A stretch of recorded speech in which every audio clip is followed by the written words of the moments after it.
Tutti i colori del piano anti-Covid, abolito ovunque il rassicurante verde del tutto aperto senza limitazioni, oggi in Italia ci sono 3 livelli di emergenza. Si parte dal giallo, si alza il grado di attenzione all'arancione e si arriva al rosso, la condizione più stretta di lockdown. Il Veneto, con Emilia-Romagna e Friuli-Venezia Giulia, con una strategia condivisa e una mossa in extremis per restare in zona gialla ed evitare che sia il governo a inasprire le clausure, sarebbe pronto con un'ordinanza a tingere di arancione i weekend per salvare in cambio i giorni lavorativi in cui l'economia ha bisogno di ossigeno. Ma questa potrebbe essere una soluzione. Sicuramente ci siamo trovati nella giornata di ieri con il governatore per coordinarci tra sindaci e capoluoghi sulle iniziative. Abbiamo ritenuto che un'ordinanza regionale permetterebbe a tutti di avere un comportamento uniforme nelle limitazioni, nelle misure restrittive per gestire e contenere l'emergenza Covid.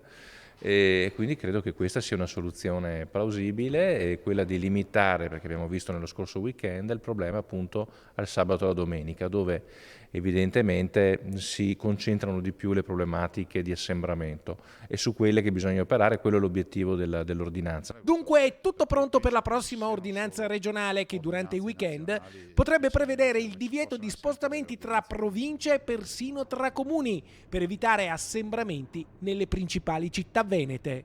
Potrebbe essere una soluzione, quindi di fatto un'area arancione dove gli spostamenti tra comuni sono vietati, perché abbiamo, esaminando appunto il weekend scorso, rilevato che gli spostamenti da un comune all'altro all'interno della stessa regione, ad esempio, sono stati moltissimi, sia verso il mare, verso la montagna, ma anche verso le città capoluogo, e quindi dobbiamo assolutamente contenere questo fenomeno. E uno dei dibattiti più caldi in queste ore è quello dei mercati all'aperto. Come limitare gli assembramenti garantendo il diritto al lavoro degli ambulanti? A Vicenza è allo studio un'ordinanza che dovrà risolvere il rebus. Un'ordinanza che possa diciamo, limitare gli accessi e quindi contingentare gli ingressi nel mercato in sicurezza, magari come facevamo durante il lockdown con delle aree, dei percorsi dedicati. C'è il tema del controllo, perché è quello più difficile, perché le casse comunali ormai sono in difficoltà e quindi non abbiamo risorse economiche per sostenere il pagamento di questo tipo di controlli. Qui dovremmo farlo col volontariato, quindi stiamo cercando di mettere in piedi un'organizzazione che permetta agli ambulanti di lavorare, ma dall'altro farlo in sicurezza anche per gli utenti che vi arrivino.